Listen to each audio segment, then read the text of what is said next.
Good afternoon, sir. Hello, good afternoon. How are you all? देखिए Ankit, hello. हाँ जी। Yes sir, good morning sir. Good morning. Good morning. Good afternoon sir. Good afternoon.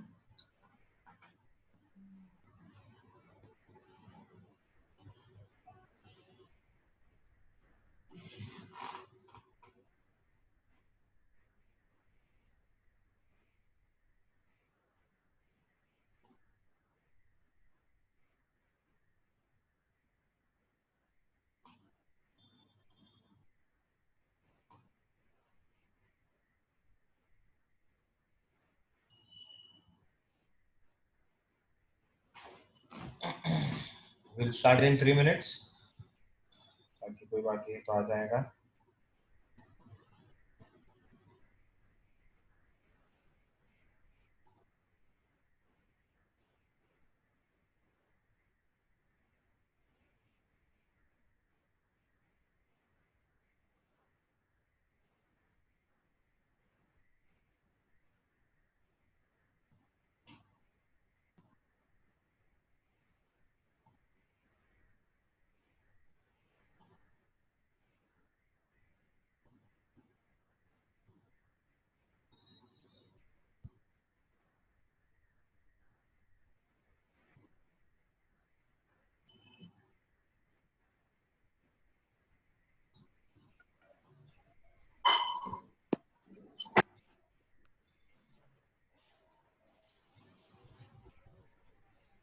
So chapter number 1 पढ़ा आप लोगों ने?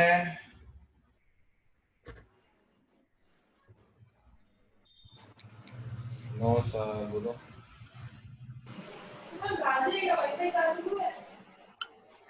ना class चल रहा है मुझे। Okay, starting in next 2 minutes. Yes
Okay, starting in next 1 minute. कोई बचा है तो आ जाएगा। अपने दोस्तों को फोन लगा दीजिए एक बार, जो लोग ने अभी तक ज्वाइन नहीं किया है।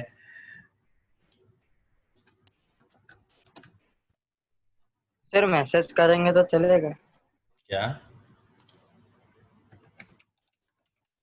वैसे तो मैंने ग्रुप में मैसेज पोस्ट कर दिया है, अगर कोई बच गया है तो ठीक है, नो इशू।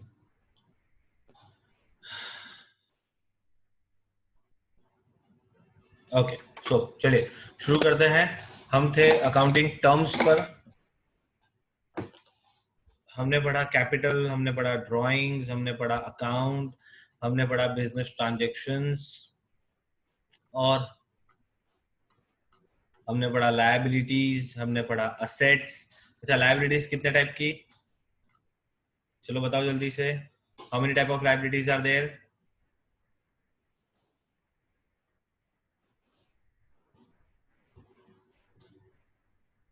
Three, sir. 3। कौन सी?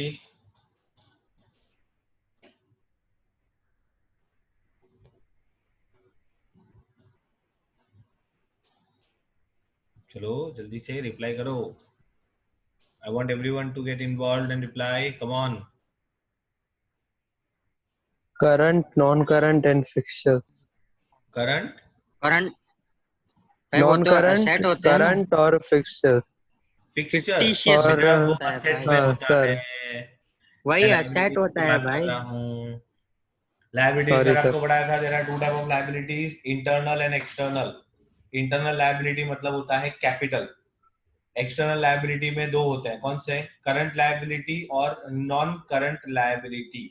करंट लायबिलिटी वो है जो, बताओ what is current liability?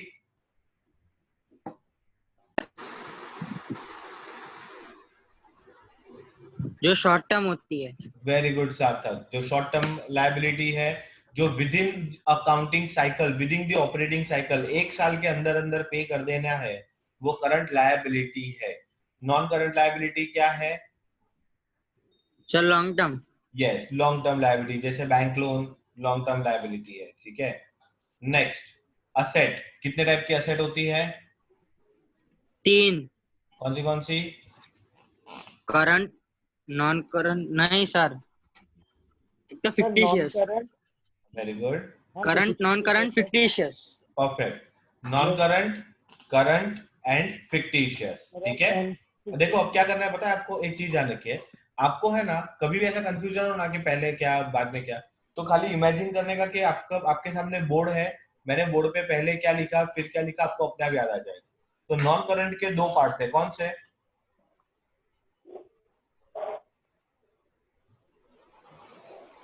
Non current liability was divided into two parts, कौन सी? Tangible and intangible. Very good Preet. Tangible and intangible. Tangible क्या है? जिसको आप छू सकते हो, देख सकते हो, okay, which can be seen, touch and feel.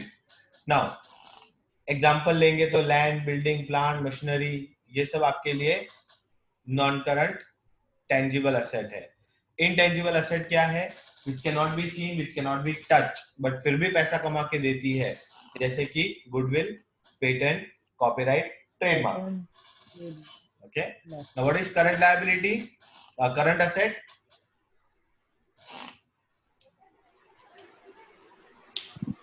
Current asset वो है जो शॉर्ट टर्म बेनिफिट्स देता है, विच इज नियर कैश, ठीक है। तो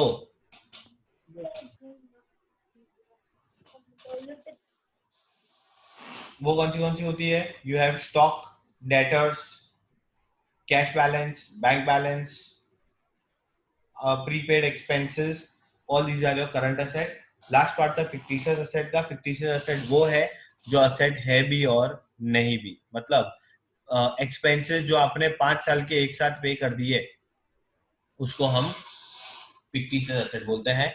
आज का हमारा टॉपिक जो है, दैट इज, हम दो चीजें डिस्कस करने वाले हैं, रिसिप्ट्स एंड पेमेंट्स, ओके। ध्यान दीजिएगा, अच्छा टॉपिक है, वैसे तो सारे अच्छे टॉपिक है।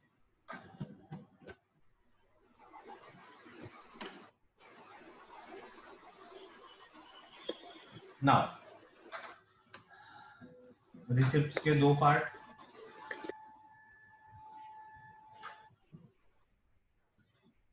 Capital, revenue. पेमेंट के दो part, capital, revenue, okay. Now सबसे पहली बात, what do you mean bye receipts?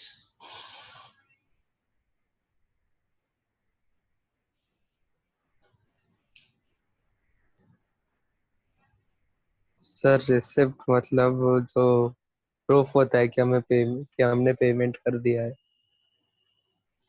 ठीक है, और टाइप ऑफ अ बिल। और पेपर का। पेपर का, ठीक है। प्रीत आप क्या कहना चाहते हैं? Sir type of a bill. Type of a bill, ठीक है। और कोई कुछ बताना चाहेगा मुझे रिसिप्ट्स के बारे में? What do you mean bye receipts? देखिए, आई वांट एवरीवन, बच्चा, मैं आपको सबको बोल दूं, मुझे सबके पास से रिप्लाई चाहिए। आप अगर बैठे रहेंगे, बोलेंगे नहीं, तो आपको चीजें समझ नहीं आएंगी, ठीक है। मैं ऐसा नहीं बोल रहा हूं, देखो आप गलत जवाब दोगे, आप सही जवाब दोगे तो मुझे खुशी होगी, गलत जवाब दोगे तो मुझे ज्यादा खुशी होगी, इसलिए क्योंकि एटलीस्ट आप पार्टिसिपेट कर रहे हो, ठीक है। So I want all of you to participate with me. Answer दीजिए, चाहे गलत ही क्यों ना हो, ठीक है। मैं आपको बता दूं, अभी भी जो दो जनों ने, दो स्टूडेंट मुझे आंसर दिए, उनके आंसर गलत है, बट ठीक है, आई एम हैप्पी कि at least they are participating, okay. So I want everyone to reply. I want everyone to participate. चाहे आंसर गलत ही क्यों ना हो, बट कोशिश करेंगे तो आपको सीखने मिलेगा. तो चलिए बताइए, what is receipts? Sir no idea. No idea. Okay, और कोई बताना चाहेगा, कोई ट्राई करना चाहेगा? रिसिप्ट्स.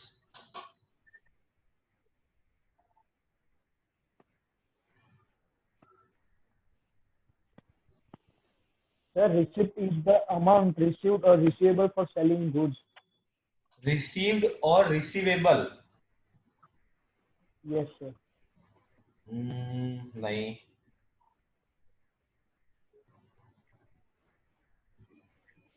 तो सुनो, रिसिप्ट का मतलब होता है जो पैसा आया.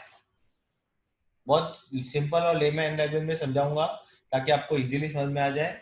यहाँ पे रिसिप्ट का मतलब वो जो रिसिप्ट नहीं है जो आप स्कूल में फीस भरते हो रिसिप्ट मिलती है, जो आप पैसा भरते हो रिसिप्ट मिलती है, that is just an evidence. वो जो रिसिप्ट है उसको हम सिर्फ एविडेंस बोलते हैं, वो हमारे लिए एविडेंस है.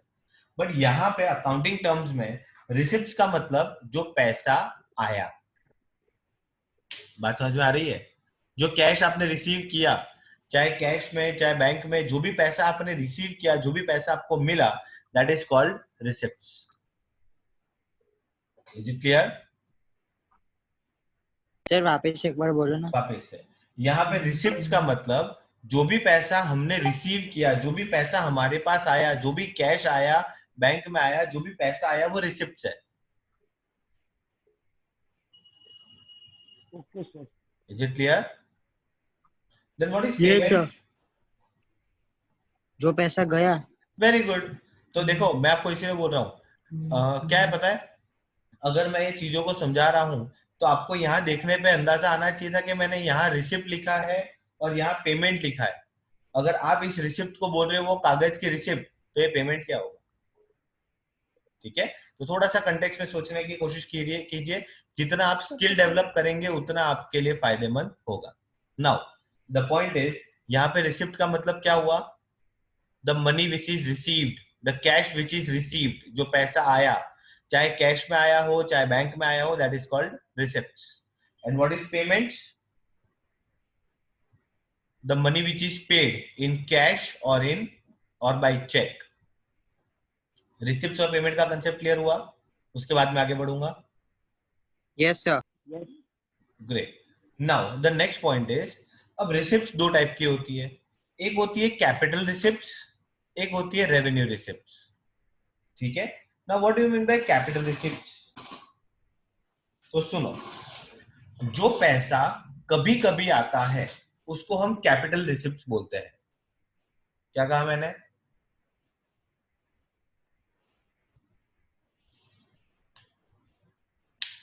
जो पैसा बिजनेस में कभी कभी आए उसको हम क्या बोलेंगे? Capital receipts. जैसे कैपिटल इंट्रोड्यूस्ड.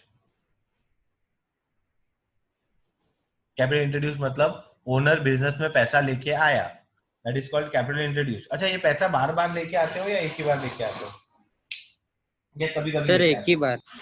कभी कभी. हम एक ही बार नहीं बोल सकते. देखो, हम कभी कभी बोल सकते हैं क्योंकि आज आपने पैसा इन्वेस्ट किया, कुछ समय बाद और पैसे की जरूरत पड़ी तो और पैसा इन्वेस्ट करेंगे. बात समझ में आ रही है? So that is called capital receipts. तो उसमें हम पहला लिख सकते हैं कैपिटल इंट्रोड्यूस. सेकेंड हम क्या लिख सकते हैं ऐसा?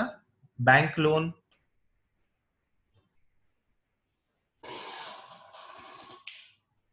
बैंक से लोन लेते हैं तो क्या डेली लेते हैं? No sir. नो, कभी कभी लेते हैं हम. ठीक है ना? अच्छा, और क्या लिख सकते हैं हम यहाँ पे? बताइए, बिजनेस में ऐसा कौन सा पैसा है या ऐसा कौन सा अमाउंट है जो कभी कभी आ सकता है? Can I write down? Sale of asset. आपकी एक मशीन थी, आपने बेच दी और उससे पैसा आया.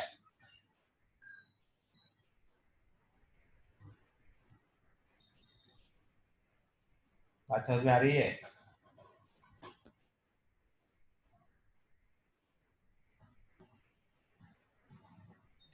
यस बात सबको कैपिटल रिसिप्ट समझ में आ गया? तो कैपिटल रिसिप्ट क्या है? ये वो पैसा है जो कभी कभी आता है बिजनेस में, जैसे कि फॉर एग्जांपल कैपिटल इंट्रोड्यूस, या फिर बैंक लोन, या फिर सेल ऑफ असेट हो सकता है। ओके, अच्छा, what is revenue receipts? Revenue receipts वो है जो हर बार आएगा, बार बार आएगा, जैसे कि बोलो।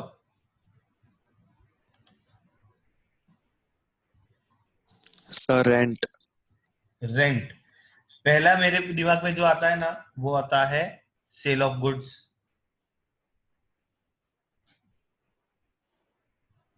दूसरा आता है cell of services.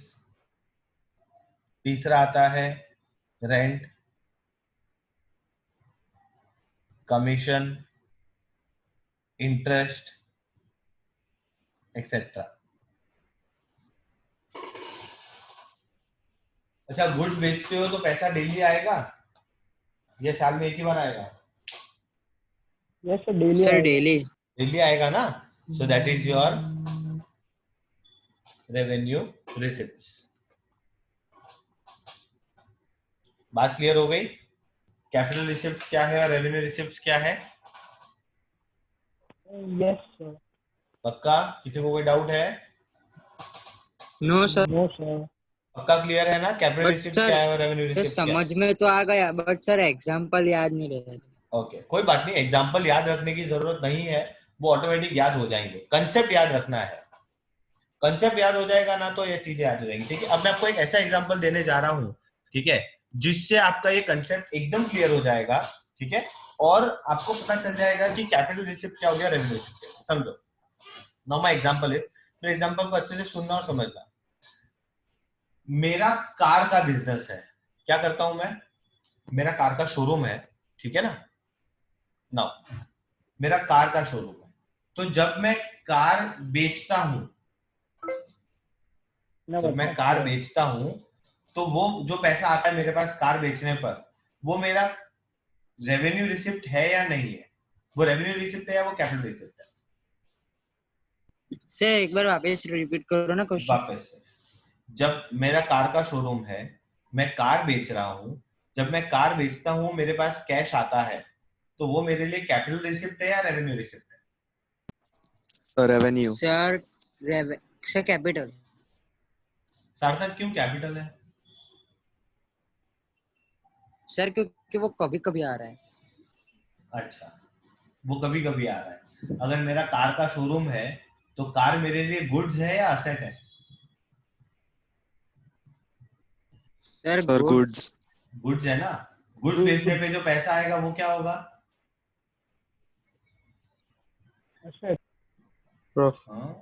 Capital receipt या revenue receipt? Sir revenue. Yes. अब एग्जांपल नंबर 2 सर सुनो। समझ नहीं आया सर, कंफ्यूज हो गया। सुनो, मैं ऐसा बोल रहा हूँ, मेरा कार का शोरूम है, मेरा एमजी मॉरिस गैरेज, मेरा एमजी की कार का शोरूम है, मैं एमजी की कार बेचता हूँ। ठीक है, सिचुएशन समझो, सिचुएशन समझोगे तो ऑटोमेटिक चीजें क्लियर होंगी। मैं एमजी की कार बेचता हूँ, मेरा कार का शोरूम है, ठीक है। अब जब मैं कार बेचता हूं और मेरे पास कैश आता है, तो वो मेरे लिए कैपिटल रिसिप्ट है या रेवेन्यू रिसिप्ट है?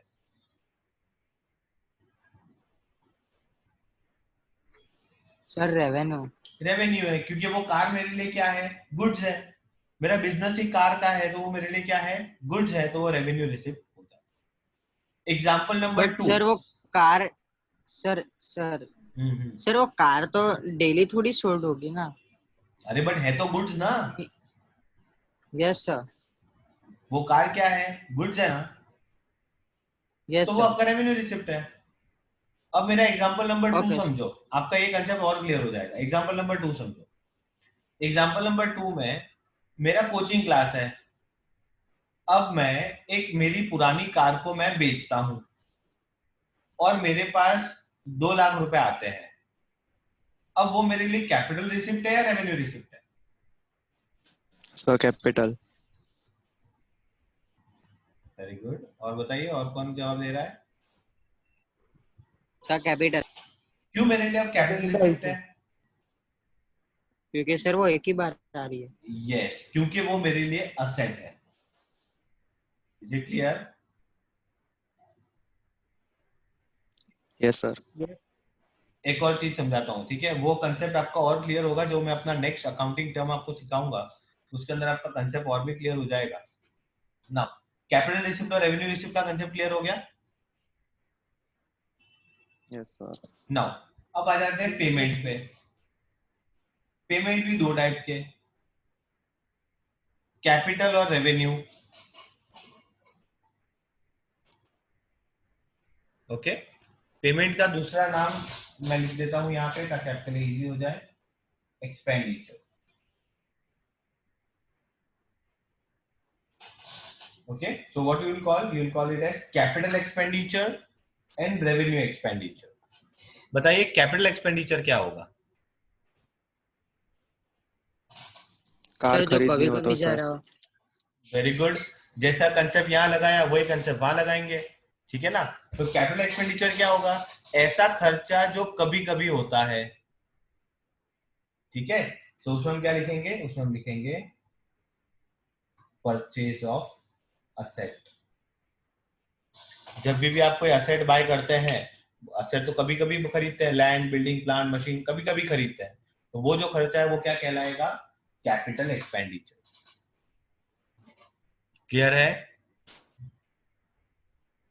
Yes, sir. अच्छा, so what is revenue expenditure?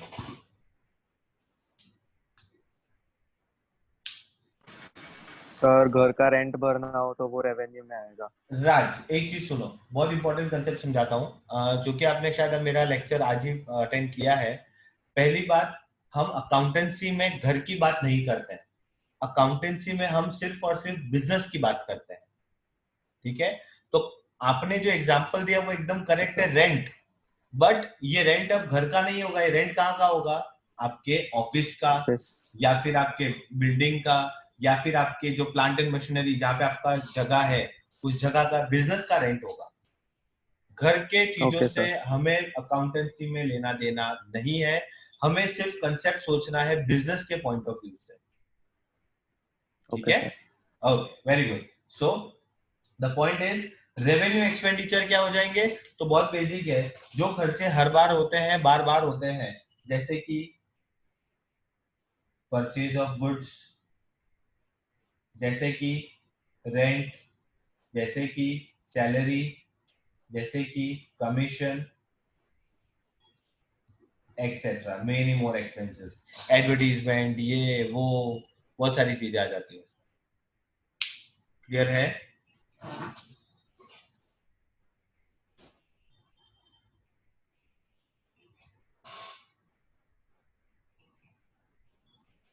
Sir वापस एक बार कर रहा हूँ। Hello, yes sir. क्या बोल रहे हैं बेटा? सर वापस एक बार थोड़ा वापस क्लैरिफाई कराओ ना। Sure, no issue. तो सुनिए, दो चीजें हमने पढ़ी, एक हमें पढ़ना है रिसिप्ट्स और पेमेंट। पेमेंट का दूसरा नाम हम लेंगे एक्सपेंडिचर, ठीक है। रिसिप्ट्स होगी दो टाइप की, कैपिटल रिसिप्ट्स और रेवेन्यू रिसिप्ट्स, ओके। उसी तरह एक्सपेंडिचर होंगे दो टाइप के, कैपिटल एक्सपेंडिचर और रेवेन्यू एक्सपेंडिचर, ठीक है। नाउ कैपिटल रिसिप्ट्स क्या है? कैपिटल रिसिप्ट्स वो है जो पैसा कभी कभी आता है, जैसे कि बिजनेस में कैपिटल लेके आए, जैसे कि बैंक से लोन ले लिया, जैसे कि एक असेट बेचा और कैश आया, that are capital receipts, okay. इसके लिए मैं इधर एक चीज लिख देता हूं, आपके लिए क्लियर हो जाएगा। This is non recurring in nature. This is non recurring in nature. Non recurring मतलब जो चीजें बार बार नहीं होती, ठीक है। रेवेन्यू रिसिप्ट क्या होंगे? It is recurring in nature,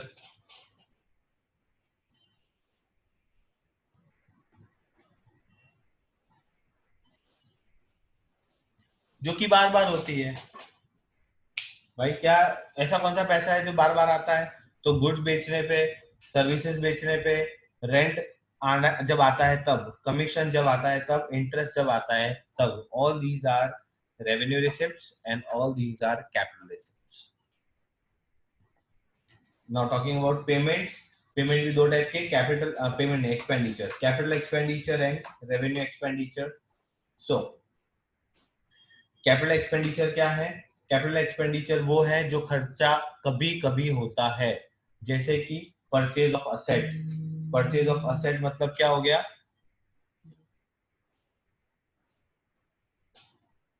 car, furniture, bike,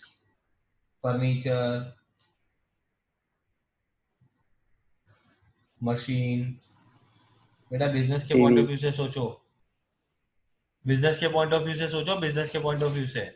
business करने के लिए टीवी, बाइक काम नहीं आती है ना.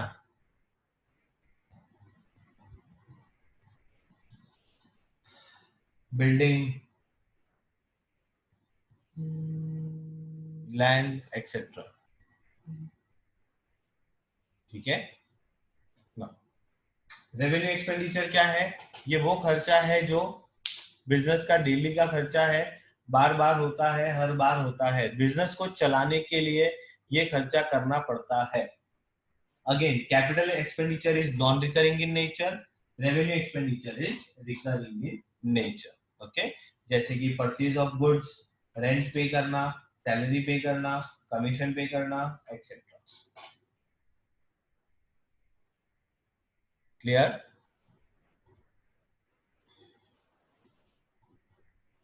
Yes. yes sir.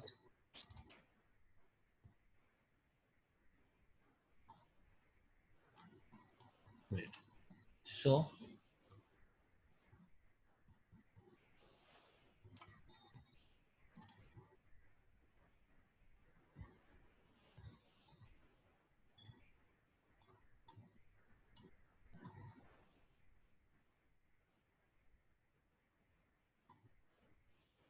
just give me a minute please.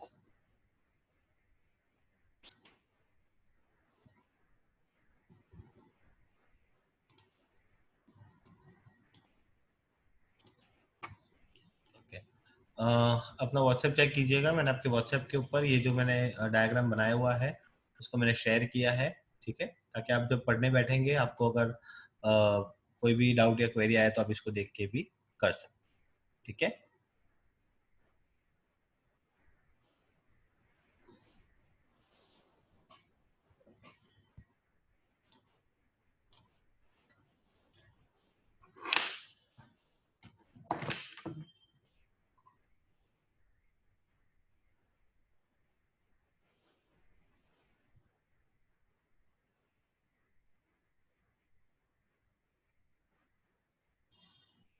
Clear है बेटा? किसी को कोई डाउट है अभी तक?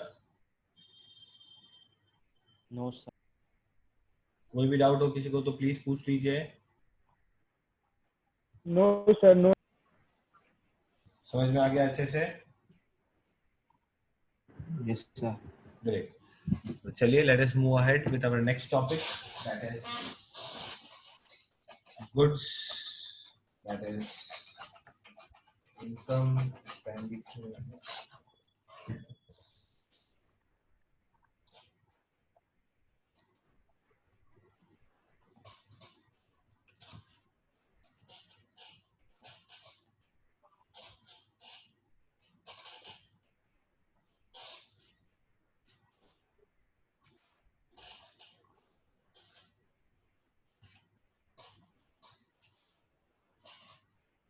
Okay.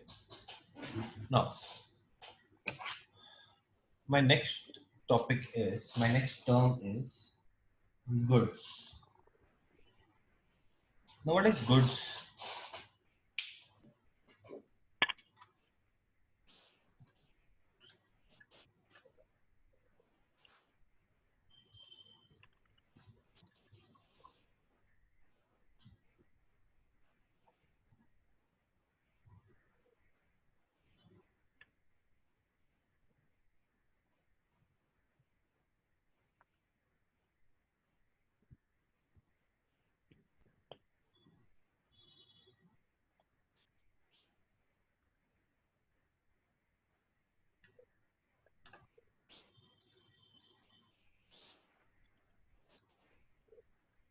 हेलो बेटा, what is goods?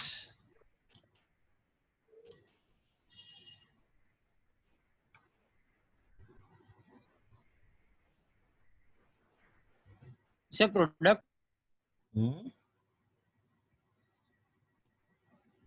Product product, ठीक है। और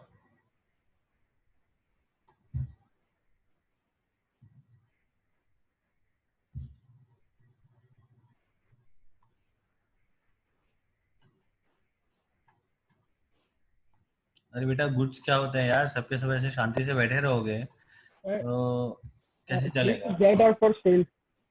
very good. What? Things that are for sale. Things that are for sale, ठीक है। और कोई बताइए, चलिए। गुड्स क्या होंगे? What is goods?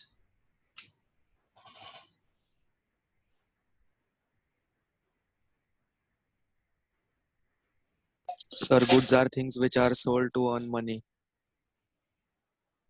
ठीक है, goods are the things which are sold to earn money. Okay, good answer. और बताइए, अपने अपने व्यूज को बताइए गुड्स के बारे में।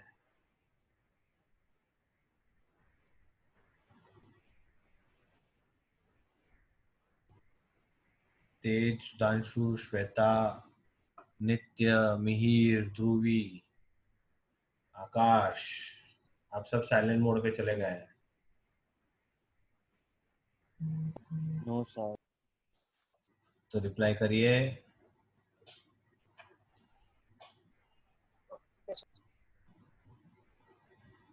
चलो रिप्लाई करो, गुड्स क्या होता है?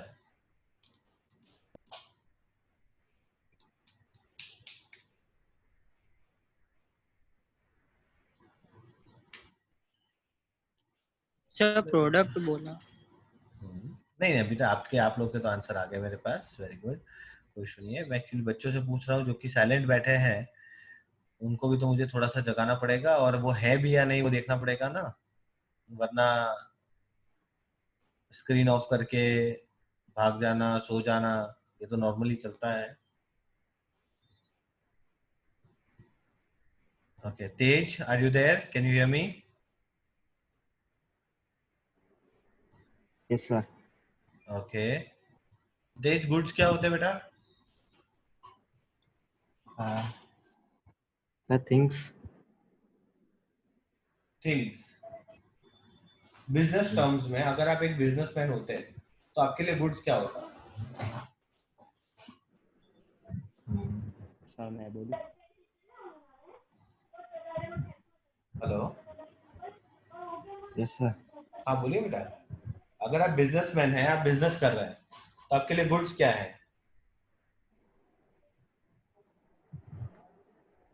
आप गुड्स किसको बोलोगे?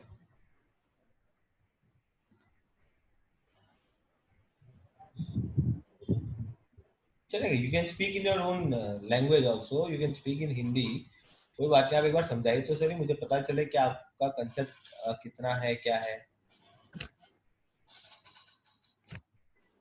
बताइए, गुड्स क्या होगा आपके लिए?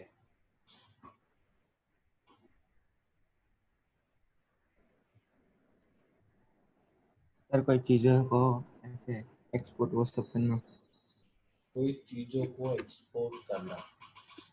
चलो कोई बात सर नहीं, आपने ट्राई रिसोर्स किया। हो सक ये सुधांशु, रिसोर्स रिसोर्स, कैसे resource?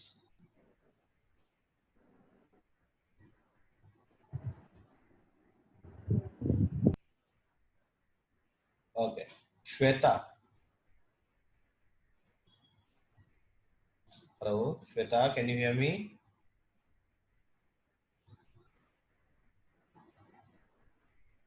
Hello Shweta, can you hear मी? नित्य, यस सर। मैंने बोलिए बेटा, गुड्स क्या होते हैं? The things from which we can earn money in business. Things from which we can earn money from business. मतलब अगर मैं अपने बिजनेस में वो थिंग्स रख दूं तो अपना पैसा आएगा? No, no. अगर हम उसको सेल करेंगे तो। Very good, nice nice answer, great. तो मैं आपको तो बोल रहा हूँ आंसर दिया कीजिए ना, आप लोग बोलते क्यों नहीं हो? एक बच्चे और है, Dhruvi. Yes Dhruvi, what do you mean by goods? Sir sir जो आइटम हम बेचने के लिए अप्लाई करते हैं वो। जो हम बेचने के लिए अप्लाई करते हैं वो कहाँ अप्लाई करते हैं? मतलब वो गुड्स लाते हैं ना यस, और फिर सेल करते हैं। Good, nice. तो मैं आपको भी बता रहा हूँ, आप लोग जब इतना एक्टिव हैं तो जवाब देते क्यों नहीं है? जवाब देने वाले 2-3 बच्चे ही होते हैं। यू टेक पार्टिसिपेट, आप करेंगे, पार्टिसिपेट करेंगे, आंसर देंगे तो मजा आएगा। No issue, thank you very much. So मुझे सिर्फ श्वेता ने जवाब नहीं दिया है। श्वेता, कैन यू हियर मी?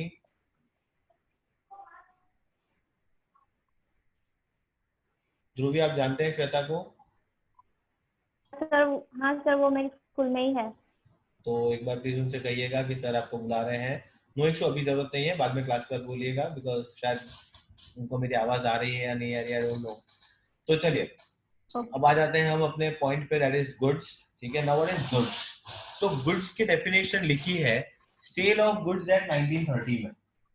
अब सेल ऑफ गुड्स एक्ट 1930 में ये लिखा है, तो गुड्स क्या है वहां ये लिखा है that all kind of movable property other than money and actionable claims.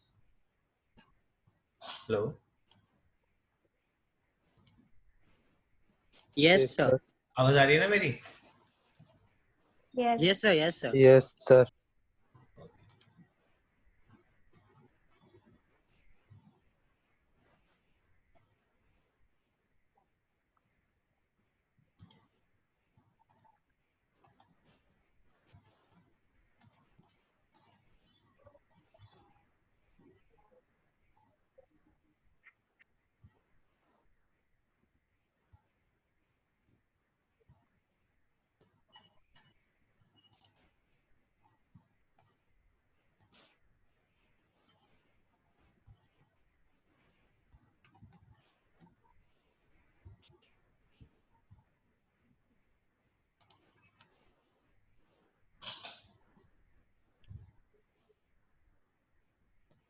सो पहली बात तो हर एक एक्ट के अंदर गुड्स की डेफिनेशन अपने हिसाब से बदली गई है, चेंज की गई है। ठीक है, जैसे अगर मैं जीएसटी का एक्ट पढ़ता हूँ तो जीएसटी के एक्ट के अंदर गुड्स का डेफिनेशन अलग है। अगर मैं एक्साइज का एक्ट पढ़ता हूँ तो उसमें गुड्स का डेफिनेशन अलग है।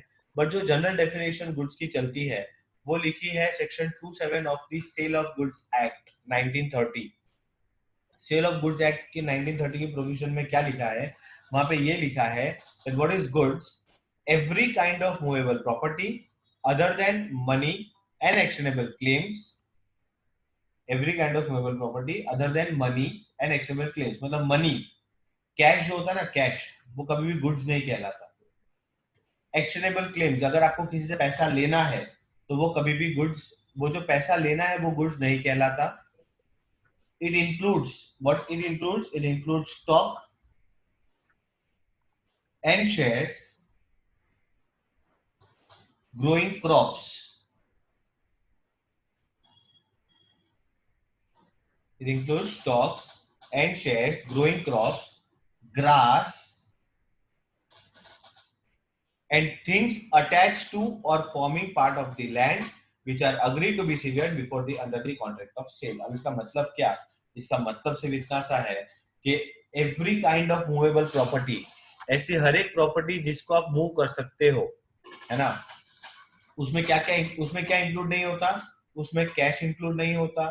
ठीक है, अच्छा, डू वन थिंग, मैं सेशन को वापस से शुरू कर रहा हूँ, आप लोग प्लीज ज्वाइन कीजिए, ये 1 मिनट के अंदर एंड होने वाला है। ठीक है, मैं आपको नई लिंक सेंड कर रहा हूँ, आप लोग पहले वहां ज्वाइन कीजिए, फिर मैं समझा देता हूँ।